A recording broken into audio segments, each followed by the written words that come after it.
बिस्मिल्लाहिर्रहमानिर्रहीम। अस्सलाम वालेकुम नाज़रीन, आप यूट्यूब चैनल देख रहे हैं। मैं इमरान खान हूँ। पाकिस्तान में निज़ाम तो पहले ही नंगा था, मज़ीद नंगा हो गया। ये कैसे हुआ? देखें, सुहेल अफरीदी ने एक वाक़या सुनाया और उस वाक़े ने पूरे निज़ाम के कपड़े उतार दिए। जो एक आधा लंगोट बाकी था वो भी उतार दिए। अब निज़ाम लंगा ही, यानी इससे ज़्यादा बेशर्मी और क्या होगी? पाकिस्तान का वज़ीर आज़म इतना बेबस हो सकता है? जब इमरान खान साहब ने जेल से कहा ना कि लेला है, जब इमरान खान साहब ने जेल से कहा कि अर्दली है, तो बहुत सारे लोगों को एतराज़ हुआ कि यार कुछ भी है, बेचारा प्राइम मिनिस्टर तो है ना, जो भी है उस कुर्सी पे उसको चाहे जैसे मर्जी पकड़ के बैठा दिया है, लेकिन है तो प्राइम मिनिस्टर की सीट है। लेकिन इमरान खान साहब ने जो कहा वो शहबाज शरीफ ने साबित किया कि इमरान खान बिल्कुल दुरुस्त कह रहे हैं। इमरान खान ने माजी में कहा था कि ये पाकिस्तान की इज्जत को खाक में मिला देंगे, पाकिस्तान की खारजा पॉलिसी को गिरवी में रख देंगे, ये मईशत को तबाह कर देंगे और ये इसराइल को तस्लीम कर लेंगे। ये सारी बातें इमरान खान साहब ने जो कही वो दुरुस्त साबित होती चली गई और अब तकरीबन कोई भी चीज़ बाकी नहीं रही। सुहेल अफरीदी एक स्टूडेंट लीडर है, ज़रा मुख्तलिफ भी होगा, लाजमी बात है, उसकी ट्रेनिंग है पॉलिटिक्स की पुरानी। वो कोई सोने का चम्मच लेकर तो मुंह में पैदा हुआ नहीं। अब वो वज़ीर आला खैबर पख्तूनख्वा बन गया। एस्टेब्लिशमेंट ने पूरी कोशिश की कि एक आम आदमी ना बने, लेकिन बन गया। अब वो अच्छा करता है बुरा करता है ये तो आने वाले वक्त में पता चलेगा। सुहेल अफरीदी के सामने इम्तिहानात बहुत बड़े हैं और सफ़र बड़ा लंबा है। देखना यह है कि सुहेल अफरीदी कितनी कोशिश करते हैं और कर पाते हैं या नहीं। इन सवालों के जवाब हमें आने वाले वक्त में मिलेंगे। मगर शहबाज शरीफ साहब ने टेलीफोन किया सुहेल अफरीदी को, ये उन्होंने बताया अडियाला जेल के बाहर पहुंच के। एक तो सुहेल अफरीदी जब अडियाला जेल के बाहर पहुंचे तो इमरान खान साहब से उन्होंने मुलाकात करनी थी। एक दिन पहले उन्होंने हलफ लिया और अगले दिन पहुंच गए इमरान खान साहब से मिलने के लिए। काबीना बनानी है, काम करना है, लीडर से पूछेंगे क्या करना है। तो जब वो पहुंचे वहां पे तो उनको मुलाकात नहीं करवाई गई। अडियाला के दरवाजे वज़ीर आला खैबर पख्तूनख्वा के लिए नहीं खोले गए। अब ये दरवाजे खुलवाने के वज़ीर आला के पास 100 तरीके होते हैं, लेकिन सुहेल अफरीदी ने कहा जी मैं पहले सारे कानूनी तरीके तैयार करूंगा, मैं अदालत में जाऊंगा, मैं दरवाज़ा खटखटाऊंगा, जो आईनी और कानूनी फोरम है उन तमाम के ऊपर मैं दरख्वास्त करूंगा कि मेरी इमरान खान से मुलाकात करवाई जाए। फिर भी नहीं होता तो जो पुरअमन एहतजाज का मेरा एक अपना हक है वो फिर मैं इस्तेमाल करूंगा, और वो हक जो है उसके बहुत सारे तरीके हैं। और खैबर पख्तूनख्वा का वज़ीर आला, एक सूबे का वज़ीर आला, ये मुमकिन नहीं है कि उसकी इमरान खान से मुलाकात ना हो। अगर वो करना चाहे तो वो टेढ़ी उंगली से घी निकाल सकता है, ये हम सारे अच्छी तरह जानते हैं। अब एक बड़ी अजीबोगरीब बात बताई सुहेल अफरीदी ने। उसने कहा जी मुझे शहबाज शरीफ का फोन आया था, तो शहबाज शरीफ ने मुझे मुबारकबाद दी। अब इस पे ना कुछ खबरें आई हुई हैं कि वज़ीर आज़म ने फ़ोन किया और मुबारकबाद पेश की और नेक तमन्नाओं का इजहार किया, और उन्होंने कहा मुल्की मफाद में वफाक नए वज़ीर आला के साथ मिलकर चलने को तैयार है। ये सारा कुछ जो है, हालांकि इससे पहले इसको रोकने की बड़ी कोशिश की। यही शहबाज शरीफ के जो इंफॉर्मेशन मिनिस्टर ना बाकी लोगों ने मिलकर प्रेस कॉन्फ्रेंसें की, कभी नहीं बनने देंगे, हम देखते हैं कैसे बनता है। बड़ी बड़ी इन्होंने ज़मीन आसमान के कलाबे मिलाए और वही मिलिट्री एस्टेब्लिशमेंट के कहने पे। लेकिन हुआ क्या? वो बन गया। अब जब बन गया तो उसको मुबारकबाद का फ़ोन किया। ये अतमाम हुज्जत है। ये बात याद रखें कि जो इस वक्त मिलिट्री की आदत है या इस वक्त जो पाकिस्तान के अंदर अर्दली हुकूमत बैठी हुई है, ये मिलकर एक ऐसे हालात पैदा कर देंगे कि इनके सामने कोई रुकावट ही ना हो, क्योंकि डोनाल्ड ट्रंप ने बज़ाहिर अपना हाथ इनके सर पे रख दिया है। अब ऐसी सूरत हाल में ये कोई रुकावट बर्दाश्त नहीं करेंगे। सबको अपने इक़्तिदार को तूल देना है और इन सबको पता है कि अवाम इनकी दुश्मन है। जिस दिन ये अवाम के हत्थे चढ़ गए, अवाम इनकी तबीयत साफ कर देगी। ये सारे जानते हैं, अच्छी तरह जानते हैं। लिहाजा अब वो हर वो रास्ता बंद करेंगे जहां से उन्हें इस बात का खदशा हो कि अवाम उनके सामने आकर खड़ी हो सकती है। तो शहबाज शरीफ को सुहेल अफरीदी ने कहा जी कि अवाम को कोई सजा नहीं मिलनी चाहिए सियासी मामलात के हवाले से। मैंने अपने लीडर से मिलना है, तो मैं आपको बता रहा हूं कि मेरी इमरान खान से मुलाकात करवाई जाए। तो इस पर शहबाज शरीफ साहब ने वो सुनहरी अल्फाज कहे जो पाकिस्तान की तारीख में लिखे जाएंगे। शहबाज शरीफ ने कहा कि मैं पूछ कर बताता हूं। अंदाजा करें आप कि इमरान खान ने कहा कि ये लेला है, जिधर मर्जी बांध दो। इमरान खान ने कहा ये अर्दली है, इसकी कोई औकात नहीं। शहबाज शरीफ ने यह साबित किया कि जेल में कैद एक साबिक वज़ीर आज़म से मुलाकात करवानी है, एक नौ मुंतखब वज़ीर आला की, और उसको मुबारकबाद के लिए फोन कर रहा है, उसने पहली ख्वाहिश का इजहार किया मेरी इमरान खान से मुलाकात करवाओ। तो इस पे शहबाज शरीफ ने कहा कि पूछ कर बताता हूं।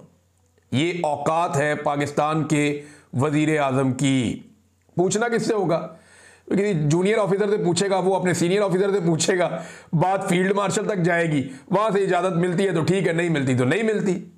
ये जनाब पाकिस्तान के वजीर आजम के हालात हैं। और उसके बाद दोबारा वजीर आजम ने फोन नहीं किया। अब सवेला अफरीदी ने कहा जी मैं तमाम कानूनी और आईनी रास्ते इख्तियार करता हूं ताकि कल को कोई हमें इल्जाम ना दे सके कि जनाब हमने कोऑपरेशन नहीं किया। अब आ जाए, ये तो वहां मुलाकात तो हुई नहीं, लेकिन तोशाखाना 2 का केस चला। इमरान खान साहब की फैमिली अंदर गई है। खान साहब ने क्या क्या कहा वो मैं आपको बताता हूं, लेकिन पहले तोशाखाना 2 में एक लंबी तारीख दे दी गई है और अगली तारीख डाली गई है 29 अक्टूबर, यानी अगले 15 दिनों तक कोई समाअत होने नहीं जा रही। 29 अक्टूबर की तारीख डाली गई है और मुझे ऐसा लगता है कि शायद 29 अक्टूबर को भी एक लंबी तारीख डाल दी जाए। बज़ाहिर दिखाई दे रहा है कि इमरान खान साहब को आइसोलेशन में डालने की तैयारी हो रही है, क्योंकि अब इमरान खान साहब की जो भी मुलाकात होती है या जो भी बातचीत होती है वो तभी होती है जब जेल में समाअत होती है, उसके अलावा नहीं होती। अब ये जो 2 हफ्ते की तारीख डाल दी गई है, यानी आज 16 तारीख है, 29 तारीख 2 हफ्ते की तारीख है। 2 हफ्ते की तारीख का मतलब यह है कि अब इमरान खान साहब की मुलाकातें बंद हो जाएंगी, फैमिली नहीं मिल पाएगी, अदालत के अंदर केस नहीं लगेगा तो सहाफ़ी उन्हें नहीं सुन पाएंगे, वकला नहीं मिल पाएंगे। तो कोशिश की जा रही है कि जब तक एक्सटेंशन का टाइम नहीं गुजर जाता मैक्सिमम चीजें कंट्रोल रखी जाए, चीजों पे मैक्सिमम कंट्रोल रखा जाए जब तक के 29 तारीख नवंबर की नहीं गुजर जाती और आर्मी चीफ की एक्सटेंशन मैच्योर नहीं हो जाती। वैसे तो इन्होंने ली हुई है एक तरह से, लेकिन मेरा रब जानता है कि कौन कहां कब तक बैठा है और किसका दाना पानी कब तक लिखा है। बहरहाल 29 तारीख तक की डेट दे दी गई। आज एक केस चल रहा था अलकादर का भी इस्लामाबाद हाई कोर्ट में। इस्लामाबाद हाई कोर्ट में अलकादर यूनिवर्सिटी वाला केस था और ये 10 महीनों के बाद पाकिस्तान तहरीक इंसाफ का केस लगा था। तहरीक इंसाफ के लोगों को पता चला जनाब कि कैंसिल हो गया। जब वो वहां पहुंचे कि जनाब हमारा केस सुना जाए, और काफी गमो गुस्सा था उनमें कि ये क्या बकवास है, 10 महीने बाद केस लगा फिर कैंसिल कर दिया। तो जनाब वजह यह पता चली कि चीफ जस्टिस साहब ने एक ज़ोहराने में जाना था। ज़ोहराना कहते हैं दावत को, दोपहर की दावत को। दोपहर को कोई रोटी शोटी मिल रही है आपको तो दोपहर का खाना जो है उसको ज़ोहराना कहते हैं।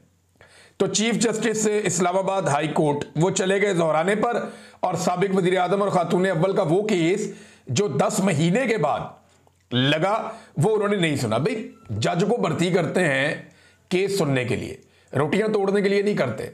ये ज़ोहराने दावतें ये सानवी चीजें होती हैं। जज की पहली रिस्पॉन्सिबिलिटी होती है कि इंसाफ फराहम करें, जस्टिस प्रोवाइड करें लोगों को जो लोग इंसाफ मांगने के लिए आते हैं। साबिक वज़ीर आज़म और उनकी एहलिया का केस 10 महीने से लगा हुआ, ये जज लगने ही नहीं दे रहा था। अब जब केस लगा बहुत ज्यादा शोर मच गया पूरी दुनिया में। जब केस लगा तो ये एक दावत के ऊपर निकल लिए, जनाब आज मैं दावत खाने जा रहा हूं, आज मैं ये केस नहीं सुन सकता। अब मैंने आपको पहले बताया कि इसकी प्लानिंग ऐसे ही है कि पहले तोशाखाना में सजा दी जाएगी, उसके बाद अलकादर वाला केस लगेगा। अब या तो अलकादर वाले केस की डेट एक लंबी दी जाएगी, या जब भी डेट दी जाएगी उसके बाद फिर एक और डेट दे दी जाएगी, जो मुझे समझ आती है। क्योंकि पहले ये कोशिश करेंगे कि तोशाखाना में इमरान खान को सजा दें, और उसके बाद अब पीका के तहत इमरान खान पे एक और मुकदमा दर्ज करने का भी इन्होंने फैसला किया है। और हुकूमत पंजाब कह रही है जी पीका के तहत इमरान खान साहब पे मुकदमा दर्ज किया जाएगा। वो कर ले पहले कोई 200-300 मुकदमे इमरान खान पे, ये और भी हो जाएगा तो कोई फर्क नहीं पड़ता। नादरीन, तहरीक लब्बैक के हवाले से मुख्तलिफ लोगों ने इस इशू को अलग अलग एंगल से देखा। कई ऐसे लोग हैं जो तहरीक लब्बैक के ऊपर होने वाले जुल्म और जबर को बिल्कुल जस्टिफाई कर रहे हैं। वो ये कह रहे हैं ठीक है मारो इन्होंने, ये तो फितने हैं, इन्होंने तो बहुत तबाही फेरी है, इन्होंने तो जनाब कत्लेआम किया है, गाड़ियां जलाई हैं, और ये सर तन से जुदा करने की बात करते हैं हर जगह पे, अकलियतों को जीने का हक छीन लेते हैं, ये एक जत्थे की तरह काम करते हैं, लोगों पे हमलावर होते हैं हर जगह पे। तो इसको बुनियाद बना के कह रहे हैं जी इनका कत्लेआम जायज है। देखिए जो उन्होंने किया वो गलत है। मैंने आपको कल भी बताया कि मैं आमने सामने इनके साथ लड़ा हूं, मेरे लोग जख्मी हुए, हमारा नुकसान भी हुआ, इनका भी हुआ, लेकिन इसके बावजूद मैं ये कहता हूं, शदीद मुखालफत के बावजूद, कि नहीं, आप किसी को घेर कर बीच में निहत्ते लोगों को गोलियां नहीं मार सकते। जिस मुल्क में इंसाफ हो, कानून हो, आइन हो, वहां पे चीजें कानून के मुताबिक होनी चाहिए।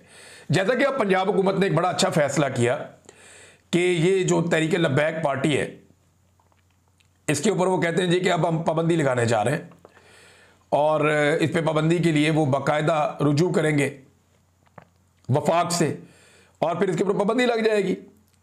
ये इंतहा पसंद जमात से मुताल्लिक गैर मामूली और तारीखी फैसला किया है पंजाब हुकूमत ने। इजलास में फैसला किया गया कि पंजाब में नफरत अंगेजी, इश्तियाल अंगेजी, कानून शिकनी में मुलव्विस अफराद को फौरी गिरफ्तार किया जाएगा, जबकि पुलिस अफसरान की शहादत और सरकारी इमलाक की तबाही में मुलव्विस अफराद के खिलाफ ATC में मुकदमा चलेंगे। और साथ ही उन्होंने कहा जी कि जमात जो है इसके बैनर, पोस्टर और इश्तिहार पर मुकम्मल पाबंदी लगाई जाएगी और इनकी तमाम जायदादें या मसाजिद या मदारस बंद कर दिए जाएंगे और वो औकाफ के हवाले कर दिए जाएंगे। देखिए, इससे पहले तो इन पे पाबंदी लगनी चाहिए। पहले इसको आप कलदम जमात करार दें तो उसके बाद आप ये सारे इकदाम कर सकते हैं। जब तक कि उनके पास ये स्टेटस है कि वो एक सियासी जमात है, तब तक तो आप ये नहीं कर सकते। तो पंजाब हुकूमत ने एक बड़ा अच्छा कदम ये उठाया कि वो वफाकी हुकूमत को लिख रही है इस बारे में कि इनके ऊपर पाबंदी लगाई जाए। देखिए ना, कुछ चीज़ें हमें अपने ध्यान में रखनी पड़ेंगी। जहां हम मजम्मत करते हैं इस बात की कि इन्हें जो निहत्ते लोग हैं उन्हें कत्ल ना किया जाए, तो दूसरी तरफ हम इस बात की भी मजम्मत करते हैं जो इस जमात ने निहत्ते लोगों के साथ किया। सहरिश मान साहबा हैं, जर्नलिस्ट हैं, उन्होंने बड़ी जबरदस्त इसके ऊपर एक तहरीर लिखी, छोटी सी, और वो बिल्कुल ठीक बात है। मैं यही बात कर रहा हूं इतने दिनों से, लेकिन उन्होंने बड़ा खूबसूरत लिखा। मैं एज इट इज पढ़ के आपको सुना देता हूं। वो कहती है, TLP इंतहा पसंद जमात थी, सर तन से जुदा करने के नारे मारती थी, अकलियतों की जान अजाब की हुई थी, फतमों की फैक्ट्री बनी हुई थी, लेकिन नून लीग सरकार को इन सब चीजों पर एतराज नहीं था और ना ही कोई मसला था। लीगी सरकार को मसला तब हुआ जब वो इसराइल नामंजूर एजेंडे के साथ सड़कों पर निकल आई। ये है वो बात जिसके ऊपर कोई सोचता नहीं। ये है वो बात जिस पे कोई तवज्जो नहीं देता कि दरअसल हुकूमत को हुआ क्या। जब तक ये बाकी सारे गंदे काम कर रहे थे तब तक ना आपने इनके खिलाफ कोई एक्शन ही नहीं लिया, और जब ये इसराइल के खिलाफ निकले तो आपने पकड़ के अपनी गेम उठा दी पूरी दुनिया में और जाके इसराइल को और अमेरिका को बता दिया कि जनाब हम तो आपके साथ खड़े हैं, देखें हमने तो लाशें बिछा दी हैं वहां पे। अब कई लोग लाशें छुपाने की कार्रवाई का हिस्सा बन रहे हैं, जनाब बंदा कोई नहीं मरा, नहीं जी बंदे तो मरे हैं, यानी 1 दर्जन 2 दर्जन बंदों का, तो यानी इसके आसपास 20 लोगों की लाशें तो बाकायदा वीडियोज मौजूद हैं और तस्वीर मौजूद हैं, लोग उठाकर लेकर जा रहे हैं। ऐसे तो ना करें कि कोई भी नहीं मरा, ये तो आप नहीं कर सकते। जो वीडियो के अंदर प्रूफ है वो तकरीबन 20 लोगों के हैं तकरीबन, और उसके अलावा जो लोगों ने यानी शाहिदीन ने बातें की है वो बहुत ज्यादा है। देखिए, दोनों भाइयों का अभी तक कोई पता नहीं किधर गए। अब मैं तो आपको कंफर्म कर सकता हूं कि एजेंसियों के पास हैं, एजेंसियां फैसला करेंगी उनकी किस्मत का। जुम्मे के दिन के लिए इनको बड़ा प्रॉब्लम पड़ा हुआ है, कोशिश कर रहे हैं कि जुम्मे को एहतजाज ना हो, लोग ना निकले, क्योंकि ये बड़ा जुल्म हुआ है, बड़ा जबर हुआ है। इमरान खान साहब ने खैबर पख्तूनख्वा में अनाउंसमेंट की है कि जुम्मे को लोग निकले और निकल कर एहतजाज करें। उलमा इकराम ने भी कहा पंजाब में, सिंध में, हर जगह पे निकले। अब देखते हैं लोग कितनी बड़ी तादाद में निकले। जुल्म तो बहुत बड़ा हुआ है, जुल्म के खिलाफ पाकिस्तानियों को, तमाम लोगों को खड़े होकर आवाज उठानी चाहिए, नहीं तो बारी बारी सबकी बारी। जहां आप तहरीके लब्बैक को ये समझते हैं कि वो ज्यादती करती आ रही है, जुल्म करती आ रही है, फतवों की एक फैक्ट्री लगी हुई है, मिंबर रसूल पे बैठ के ये गंदी गालियां देते हैं, जहां आप उनके ऊपर तनकीद करते हैं ना, आपके अंदर ये जुर्रत है, वहां आप ये भी करेंगे इनके साथ भी ज्यादती हुई है और इनके साथ जुल्म हुआ। ये नहीं होना चाहिए था। हाँ, जो कानूनी रास्ता है वो अपनाए। पंजाब हुकूमत ने ठीक किया कि जाए इनके ऊपर पाबंदी लगवाएं। वहां पे तहरीके लब्बैक के पास ये कानूनी हक मौजूद रहेगा कि वो जाएंगे, जाके सुप्रीम कोर्ट में चैलेंज कर देंगे और चैलेंज करके कहेंगे जी हमारी जमात के ऊपर बिला वजह पाबंदी लग गई है, ये पाबंदी उठाई जाए, हम अपनी सियासत करना चाहते हैं। वो ये कर सकते हैं। देखिए ना, जिन लोगों को कत्ल कर दिया गया वो जहां मर्जी अपील करें, वो लाशें हैं ना, अब इंसान वापस जिंदा तो नहीं हो सकते। जमात पे पाबंदी लग जाए तो वो जाके अपील कर देंगे, शायद उनकी अपील तस्लीम कर ली जाए। तब तो देखें ना, अदालत देखेगी क्या करना है। अदालतों की भी हालत अब आप जानते हैं अच्छी तरह कि इनकी अदालतों की इस वक्त हालत क्या है। पाबंदी के ऊपर मैं एक छोटी सी चीज और कहूंगा, तरीके लब्बैक वाले जरा सोचें कि जिसको मर्जी कोई भी किसी चौक में खड़ा करके जान से मार दे और बाद में कह दे कि ये गुस्ताख था, तो आप तो नारे मारना शुरू कर देते हैं। और ये एक मरतबा नहीं, कई मरतबा पाकिस्तान में हुआ है। लोगों ने जाती दुश्मनियां निकाली हैं गुस्ताखी की बातें करके। लोग ये हरकतें करते हैं, इन चीजों को ठीक किया जाना चाहिए, और बजाय इसको कि आप चंद ऐसे लोग जिनकी ट्रेनिंग नहीं है कानून की, वो कानून अपने हाथ में लें। ये मामला रियासत के जिम्मे होने चाहिए। रियासत तय करे। पाकिस्तान में अल्हम्दुलिल्लाह कानून मौजूद है तौहीन करने वालों के खिलाफ। एक ऐसा कानून मौजूद है जहां पे ब्लास्फेमी के मुजरिमों को लाया जाता है, उनको ट्रायल किया जाता है। तो ऐसे में अपने हाथ में कानून लेने की बात करना और बार बार करना और मेंबर रसूल पे बैठ के गालियां देकर ये बात करना, ये पाकिस्तान में या किसी भी रियासत के अंदर ये इजाजत नहीं हो सकती। नाज़रीन, एक नया रोला डाल दिया गया है पाकिस्तान में कि जनाब सुहेल अफरीदी के जब तस्वीर आई पहली और वीडियो आई तो वहां पे जी कौमी परचम क्यों नहीं था। कौमी परचम तो था लेकिन उसका साइज छोटा था, तो बाकायदा जो जगह है वहां पे कौमी परचम होना चाहिए था। कायदे आज़म की तस्वीर कहां थी, ये सवाल बहुत उठाया गया। कायदे आज़म का तस्वीर वहीं पे थी, तस्वीर खींचने वाले ने एक अलग एंगल से खींचा तो कायदे आज़म दिखाई नहीं दिए। दूसरे एंगल से जो खींची हुई है तस्वीर, उसमें कायदे आज़म दिखाई दे रहे हैं, इमरान खान दिखाई नहीं दिए। अब कई जगहों पे हमने देखा कि कायदे आज़म का फोटो गायब है, कई जगहों पे देखा, लेकिन जितना रोला टाउटों ने यहां पे मचाया उतना रोला हमने इससे पहले कभी सुना नहीं। मुझे अच्छी तरह याद है 14 अगस्त आ गई तो तनख्वाहदार जर्नैलों की फोटो में लगी हुई थी, पूरे टब्बर की फोटो गर्दी हो रही थी अखबारात के ऊपर, बोर्ड्स के ऊपर, इश्तिहारात के अंदर, हर जगह पे कायदे आज़म का फोटो गायब था। और कायदे आज़म का फोटो इतना गायब किया गया कि पाकिस्तानियों को ट्रेंड चलाना पड़ा इसके लिए कि कायदे आज़म का फोटो कहां है। और उसके बाद पाकिस्तानियों ने बाकायदा एक एहतजाज की कॉल दी और कायदे आज़म के फोटोज लेकर लोग बाहर निकले। आज जो लोग आवाज उठा रहे हैं उन्होंने तब आवाज क्यों नहीं उठाई कि जब लोग कायदे आज़म के फोटो के साथ बाहर निकले और उनके ऊपर दहशतगर्दी के मुकदमा दर्ज किए गए। ना सिर्फ उन्हें गिरफ्तार किया गया बल्कि उन पर संगीन मुकदमा दर्ज किए गए, बल्कि जो सहाफी इसकी कवरेज के लिए गए थे उन्हें भी गिरफ्तार किया गया। याद है नज़ीम लगारी साहब के साथ क्या किया गया था, वो सिर्फ कवरेज कर रहे थे कि कायदे आज़म की फोटोज के साथ लोग बाहर आए। तो कायदे आज़म की तस्वीर से इतनी ये लोग नफरत करते हैं, लेकिन एक जगह पे जब कायदे आज़म का फोटो सुहेल अफरीदी से पूछा, उसने कहा जी इनको तो नोटों पे कायदे आज़म नजर आता और कहीं नहीं आता। और वहां कायदे आज़म का फोटो भी मौजूद था, पाकिस्तान का झंडा भी मौजूद था। लेकिन मेरी दरख्वास्त है कि पाकिस्तान का झंडा जो है वो उसकी पुरानी जगह पे होना चाहिए, वहां जरा ज्यादा वो विजिबल होता है। ये सिर्फ मेरी गुजारिश है। बाकी जनाब कायदे आज़म का फोटो और कायदे आज़म के नजरियात के साथ क्या किया मौजूदा रजीम ने, ये जनाब हमसे बेहतर कोई नहीं जानता। कायदे आज़म ने तो कहा था तुमने सियासत में मुदाखलत नहीं करनी, कायदे आज़म के सारे फरमान भुला दिए और उनका फोटो तो इन्होंने कहीं लगने ही नहीं दिया, और आज ये उनके वारिस बने फिरते हैं। एक टके की बात इन्होंने कायदे आज़म मोहम्मद अली जिन्ना की नहीं मानी।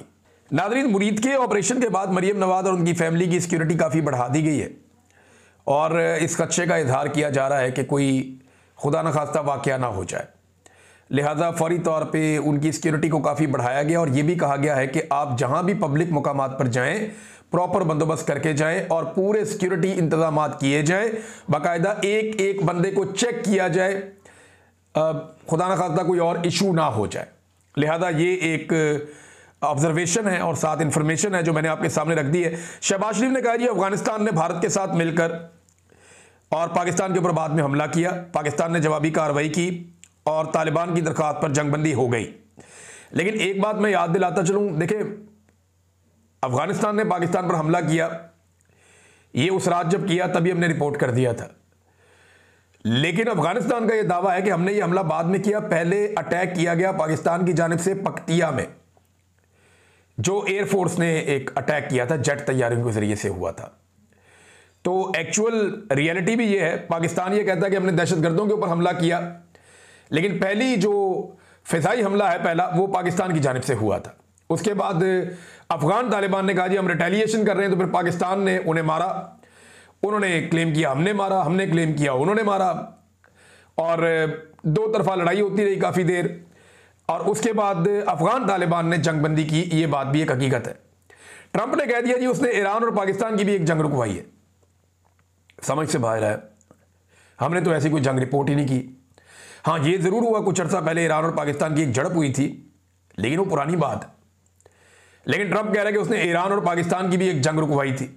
अब अगर ट्रंप को मौका मिल जाए पाकिस्तान और अफगानिस्तान की जंग रुकवाने का, तो इस खित्ते में डोनाल्ड ट्रंप 3 जंगें तो सिर्फ पाकिस्तान की रुकवाएगा, और किसी मुल्क का जंगों के हवाले से मशहूर हो जाना कोई उस मुल्क के लिए नेक शगुन नहीं होता। ये मैं बात क्लियर कर दूं, हमारे सरमायाकार पाकिस्तान छोड़ छोड़ कर जा रहे हैं, को पाकिस्तान में पैसा लाने के लिए तैयार नहीं है, और हम दुनिया को यह बता रहे हैं कि हम एक गैर जिम्मेदार रियासत हैं जो एटमी जंग भी कर सकती है, लिहाजा भूल कर भी अपने पैसे कभी पाकिस्तान में ना लेकर आना। यह पाकिस्तान की अर्दली हुकूमत कर रही है। भारत ने एक बड़ा कदम उठाया नादरीन, जिसको पाकिस्तान को रोकना पड़ेगा। दरियाए चनाब पर 1856 मेगावाट का मंसूबा, इसको शुरू कर रहा है भारत, और इब्तदाई मंजूरी इस मंसूबे की हो गई है और इब्तदाई तौर पे इसका काम शुरू कर दिया गया है। एक और चीज नादरीन, पाकिस्तानी पासपोर्ट कहां पहुंच गया, जरा ये खबर आप देखिए। पाकिस्तान का पासपोर्ट दुनिया का चौथा बदतरीन पासपोर्ट इस वक्त बन चुका है। यानी सफारती कामयाबियों के झंडे पाकिस्तान ऐसे गाड़ रहा है कि इस वक्त चौथा कमजोर तरीन पासपोर्ट दुनिया में पाकिस्तान का है। पाकिस्तान से बुरे पासपोर्ट सिर्फ 3 ममालिक के हैं, जिनमें एक इराक है, सूरत हाल आपके सामने, एक शाम है, सूरत हाल आपके सामने, और एक अफगानिस्तान है। यानी बाकी तमाम दुनिया के पासपोर्ट पाकिस्तान से बेहतर है। बांग्लादेश का भी, नाइजीरिया का भी, कीनिया का भी, रवांडा का भी, दुनिया का कोई आप मुल्क नाम ले लें आप, नेपाल और भूटान के पासपोर्ट पाकिस्तान से ज्यादा बेहतर है। श्रीलंका और बांग्लादेश के पासपोर्ट पाकिस्तान से ज्यादा बेहतर है। छोटे छोटे मुल्क हैं, कुछ उनके पल्ले नहीं है, उनके पासपोर्ट पाकिस्तान से ज्यादा बेहतर है। ईरान का पासपोर्ट पाकिस्तान के पासपोर्ट से ज्यादा बेहतर है आलमी सतह पर। लीबिया का वो बेहतर है, और पाकिस्तान का पासपोर्ट सिर्फ इराक, अफगानिस्तान और शाम से बेहतर है। बेड़ा गर्क कर दिया पाकिस्तान की इज्जत का। और पाकिस्तान के अंदर लोगों की इनकम की क्या सूरत है, ये भी एक आलमी रिपोर्ट है, मैं आपके सामने रख देता हूं कि एवरेज माहाना इनकम जो है वो एक पाकिस्तानी की कितनी है। तो जरा अपने खित्ते में हम देख लेते हैं ना, जो ये खित्ता जहां पे हम रहते हैं, यहां पे पहले नंबर पे सबसे अच्छी इनकम सिंगापुर, फिर China, Malaysia, Thailand, India, Myanmar, Bangladesh, Sri Lanka, Nepal, और नीचे जाके पाकिस्तान। एक बेड़ा गर्क किया इन्होंने पाकिस्तान का। यह हालत कर दी कि खित्ते के अंदर पाकिस्तान की बदतरीन सूरत हाल है, और पाकिस्तान इतने नीचे नंबर पे आ रहा है सैलरी के मामले में। यानी जो सिंगापुर में है वो $4,570 की उनकी माहाना इनकम है फी आदमी की। फिर चाइना आता है, मलेशिया आता है, थाईलैंड आता है, इंडिया आता है, बर्मा, म्यांमार, बांग्लादेश, श्रीलंका, फिर नेपाल, और ये पाकिस्तान सिर्फ $187 पर मंथ, $187 पर महीना पाकिस्तानी कमा रहे हैं। आधे पाकिस्तानी गुर्बत की लकीर से नीचे चले गए, और ये सीना तान के कहते हैं जनाब पाकिस्तान की बेहतरी कर रहे हैं। ये बेहतरी की है इन्होंने पाकिस्तान की। अब तक इतने ही, अपना ख्याल रखिएगा, अपने चैनल का भी। अल्लाह हाफिज़।